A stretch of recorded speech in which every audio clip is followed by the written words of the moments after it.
કે તમારી ફિટનેસ કેવી રીતે ડેવલપ કરવી? તો પ્રાઇડ, આત્મગૌરવ, કે મારાથી અમુક વસ્તુઓ થાય જ નહીં, ખોટું થાય જ નહીં, અનીતિ મારાથી થાય જ નહીં. સિંહ છે એ મરી જાય પણ ઘાસ ખાય નહીં. પણ કદાચ તમે હમણાં એક વિડીયો જોયો હશે વોટ્સએપ ઉપર કે સિંહ છે ઘાસ ખાય છે. એ ઘાસ ખાતો નથી. એનો વૈજ્ઞાનિક દ્રષ્ટિકોણ એ છે કે આપણને જેમ પેટમાં કંઈક અપચો થયો હોય અને કદાચ અડધો પોણો દિવસ જતો રહે પણ હજી પેટ ભારે ભારે લાગતું હોય, તો આપણે કંઈક એવું લઈએ છીએ કે કાં તો એ વહેલું પચે અને કાં તો વોમિટ થઈ જાય. બરાબર છે? ઘણી વખત પેટમાં એટલી બધી ગરબડ હોય ને તો આપણે એમેટિક લઈએ છીએ. એટલે શું? ઉલટીની દવા. એ તમને ઉલટી કરાવી જાય ને તો તમને આમ એકવાર આમ ખેંચી જાય પેટ, પણ પછી રાહત થઈ જાય. બરાબર છે? સિંહ માટે છે ને ઘાસ છે ને એ આ પ્રક્રિયા છે. પેટમાં ગરબડ હોય ને તો એ ઘાસ ના કરે એટલે એનું બોડી રિજેક્ટ જ કરે કે આ મારું ખોરાક જ નથી. છતાંય ફોર્સથી નાખે ને એટલે બીજો અંદર જે અપચો ખોરાક હોય ને એને લઈને બહાર નીકળી જાય. કહેવત ખોટી નથી. હા, આવા કોઈક વિડીયો જોવો એટલે માની નહીં લેવાની. પેલો મુદ્દો ફિટનેસનો કીધો, થોડું વિચારજો એમ. ના કે મેં સિંહને ઘાસ ખાતા જોયો તો, પણ જોયો તો વાત સાચી હતી, પણ હેતુઓ આ હોય. This is scientific. એટલે આત્મગૌરવ કે મારાથી આ ખોટું થાય જ નહીં, હું આ કરી જ ના શકું. ફ્રાન્સના રાજા હતા કિંગ લુઈ. ઘટનાઓ તો ઘણી બધી બની એમના જીવનમાં, અને પછી રાજાશાહીમાંથી ફ્રાન્સ છે લોકશાહી દેશ બન્યો. એની પાછળની જે મુખ્ય ઘટના હતી, પ્રજા ખૂબ ગરીબ થઈ ગયેલી, રાજા ખૂબ એમને શોષતો, બહુ મોટો ટેક્સ ખેડૂતો ઉપર તે વખતે એમણે નાખેલો, અને એક વખત ખૂબ ગરીબીથી કંટાળીને, ભૂખમરાથી કંટાળી અને પ્રજા મહેલ ઉપર ગઈ અને રાજાને કે તમે અમને સાંભળો તો ખરા. રાજાના બદલે એમના રાણી ક્વીન એન્થોની એ પોતે આવ્યા કે બોલો શું છે? એટલે કે ક્વીન મધર, રાજમાતાને કે ને, કારણ કે એ તો આદરણીય પાત્ર જ્યારે રાજાશાહી હોય ત્યારે, ક્વીન મધર ફ્રાન્સ ભાષામાં બોલ્યા છે, પણ એવું કે અમારી પાસે ખાવા માટે બ્રેડ નથી.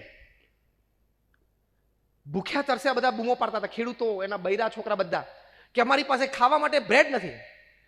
ત્યારે રાજમાતા એને જવાબ આપ્યો, કેવો મોટો કટાક્ષ માર્યો. ઇતિહાસમાં સૌથી મોટો કટાક્ષ આ કહેવાય છે. રાજમાતા બોલ્યા કે એમ તમારી પાસે બ્રેડ નથી ખાવા માટે? તો કેક ખાઓ.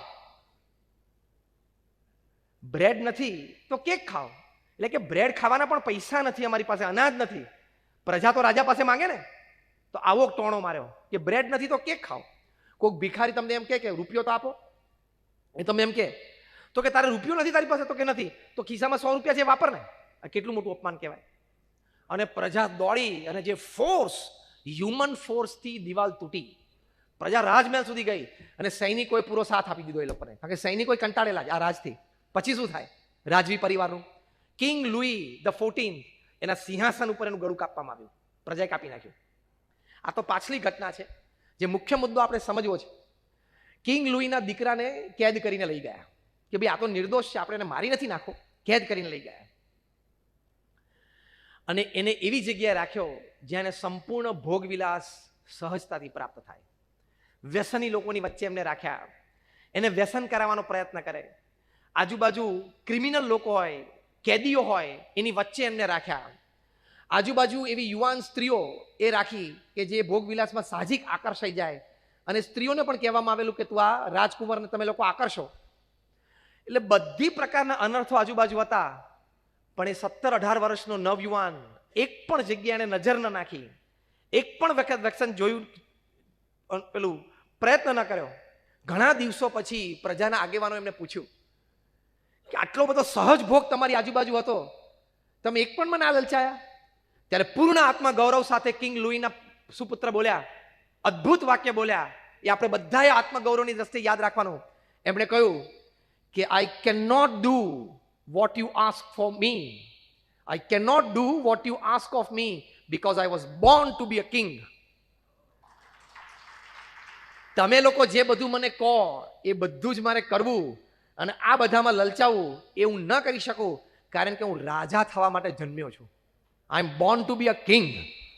એમ આપણે પણ આવું આત્મગૌરવ રાખવું કે જીવનમાં કદાચ 90 વર્ષ જીવી ગયા તો 90મા વર્ષે પણ કોઈ પણ વ્યક્તિ અને કોઈ પણ સમાજની વચ્ચે ઉન્નત મસ્તક સાથે જીવી શકીએ કે મેં કંઈ ખોટું નથી કર્યું. એ આત્મગૌરવ હોવું જ જોઈએ. એ ફિટનેસ છે. તો તમે ક્યારેય કોઈ કામ ખોટું નહીં કરો. એ આત્મગૌરવની તાકાત છે. જો એ આત્મગૌરવ નહીં હોય કે મારી ખાનદાની,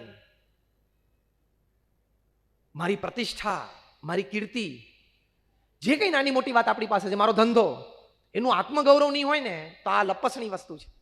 માઇક ટાયસન કેવા મોટા મુક્કાબાજ, WBC વર્લ્ડ બોક્સિંગ કાઉન્સિલ અને WBA વર્લ્ડ બોક્સિંગ એસોસિએશન બંનેના ટાઇટલ કોઈ એક વ્યક્તિ પાસે એક સાથે હોય તો ઇતિહાસમાં પહેલો પ્રસંગ, અને એ પણ 20 વર્ષની ઉંમરે. 20 વર્ષની ઉંમરે આ બંને ટાઇટલ્સ એની પાસે હતા, બંને બેલ્ટ પહેરતા, WBA અને WBC. અને હાઇડ્રોજન બોમ્બ સાથે એમના મુક્કાઓને સરખાવવામાં સાહિત્યકારો ખચકાટ નહોતા અનુભવતા. અને કેવા બાઉટ્સ જીતેલા છે, 9 સેકન્ડમાં, 11 સેકન્ડમાં, લાસ વેગાસમાં 9 સેકન્ડમાં. અને સ્ટેક મની $150-200 મિલિયન, એટલે 9 સેકન્ડમાં $100 મિલિયન કમાય. $100 મિલિયન, $1 મિલિયન એટલે 7 કરોડ રૂપિયા. 100 મિલિયન એટલે 700 કરોડ રૂપિયા 9 સેકન્ડમાં, 10 સેકન્ડમાં, એટલે 1 સેકન્ડના કેટલા? 1 સેકન્ડના 100 કરોડ, 100 કરોડ, 100 કરોડ, 100 કરોડ, પેલું પેન્ડુલમ મળે ને વોલ ક્લોકનું. પણ આત્મગૌરવ ચૂક્યા કે હું ક્યાં છું, કયા દરજ્જા ઉપર છું, મારે શું બોલાય, શું કરાય, શું જોવાય, શું ન કરાય, એ વિવેક ચૂકી ગયા. તો શું પરિસ્થિતિ આવી? ન્યૂઝપેપર રિપોર્ટ્સ પ્રમાણે કોઈ મોડલ સાથે એમને બળાત્કાર એટલે રેપનો પ્રસંગ બની ગયો. એરેસ્ટ થયા અને 3 વર્ષ જેલમાં ગયા. 3 વર્ષ તમે જેલમાં રહો એટલે તમારો કોન્ફિડન્સ, વિલ પાવર લેવલ કેટલો નીચો જતો રહે. ગમે તેવો માણસ તૂટી જાય, ગમે તેવો માણસ ખલાસ થઈ જાય, તમે ગમે તે ના હો, 5-6 દિવસ તમે CBIમાં રહો અને હવે સપ્ટેમ્બરની 23-24 તારીખ સુધી તમે તિહારમાં રહો, ગમે તેનું માણસનું જીગર તૂટી જાય. એકવાર તો છાતી ઉપર ઘા આવી જ જાય. ગમે તેવી વ્યક્તિઓ અને ગમે તેવી પદવી અને ગમે તેવી મોટી સત્તા એને ભોગવી હોય, એકવાર તો જીગર તમારું તૂટી જ જાય. એટલે આત્મગૌરવ નહીં હોય ને તો આવા સંજોગો આવશે. એ તો કઈ કક્ષા, કેવી સત્તા, કેવું મોટું નામ. હજી ઈડી તો બાકી જ છે. ઈડી વાળા કે CBI ના પ્રશ્ન પૂરો થવા દો પછી આપણે લઈએ હાથમાં. એટલે હજી એનો કાર્યક્રમ તો એનથી મોટો છે, લોન્ડરિંગ. એટલે આત્મગૌરવ હોવું જોઈએ કે મારાથી આ થાય જ નહીં. પ્રમુખ સ્વામી મહારાજે આટલી મોટી BAPS સંસ્થા ઊભી કરી.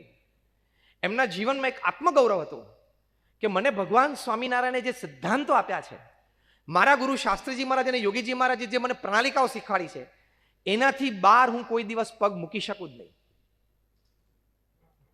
લેશ માત્ર નહીં. પ્રમુખ સ્વામી મહારાજ હંમેશા કહેતા કે નીતિ નિયમ સિદ્ધાંતના ભોગે કોઈ દિવસ કોઈ કાર્ય કરવું જ નહીં. તો ક્યારેય નીતિ નિયમ સિદ્ધાંતને મૂકીને એમને કોઈ કાર્ય કર્યું જ નહીં. તો 95 વર્ષનું એમનું જીવન, એમાં 80 વર્ષનું જાહેર જીવન, પ્રમુખ સ્વામી મહારાજે ક્યારેય ખાનગીમાં કે જાહેરમાં એક પણ ભૂલ કરી નથી. એમની શ્રદ્ધાંજલિ સભામાં ગાંધીનગરમાં શક્તિસિંહ ગોહિલ બોલેલા કે હું 40 વર્ષથી પ્રમુખ સ્વામી મહારાજના સંપર્કમાં છું. નાની મોટી સમાજની ઘટનાઓમાં પ્રમુખ સ્વામી મહારાજે ઘણી વખત પોતાનો અભિપ્રાય વ્યક્ત કર્યો છે, પણ ક્યારેય કોઈ દિવસ પ્રમુખ સ્વામી મહારાજનું એક પણ વાક્ય કે શબ્દ એ સમાજમાં કોન્ટ્રોવર્સી, દ્વિધા ઊભી કરી હોય એવું એક પણ વખત બન્યું નથી. 80 વર્ષનું જાહેર જીવન જીવવું અને એક પણ વખત તમે સમાજમાં ક્યાંય કોન્ટ્રોવર્સીમાં ન આવો, એ કેટલી વિચારધારા સ્પષ્ટ હોય, કેટલું સ્પષ્ટ આત્મગૌરવ હોય. I can do this and under no circumstances I can do this. એટલે કે હું આ જ કરી શકું અને કોઈ પણ સંજોગોમાં આ પથ ઉપર તો હું જઈ જ ના શકું. એ જે સત્યનિષ્ઠા હોય ને એ તમારી ફિટનેસ ડેવલપ કરે. જલિયાનવાલા બાગના મેસેકર પછી અંગ્રેજ ગવર્મેન્ટે કમિટી નિમિત્તિ, સર્ચ કમિટીમાં ગાંધીજી હતા. એ વખતે બ્રિટિશ જજ એમ બોલતા કે મને લોકોનો કદાચ હુઆપો થાય મારી વિરુદ્ધ એનો એટલો ડર નથી જેટલો ગાંધીની સત્યનિષ્ઠાનો મને ડર છે. તાકાત આપણી એ હોવી જોઈએ. તો જો એ જે આત્મગૌરવ છે એની માટે ખાસ ધ્યાન રાખજો કે આપણું ભણતર, આપણી આવડત, આપણી હોશિયારી, આપણી ટેલેન્ટ એ અમુક કક્ષા સુધી તમને લઈ જશે, પણ અમુક કક્ષાથી ઉપર જવું હોય તો આવી સ્પષ્ટ, શુદ્ધ, પવિત્ર વિચારધારા અને ચારિત્ર જ એ તમને લઈ જઈ શકશે.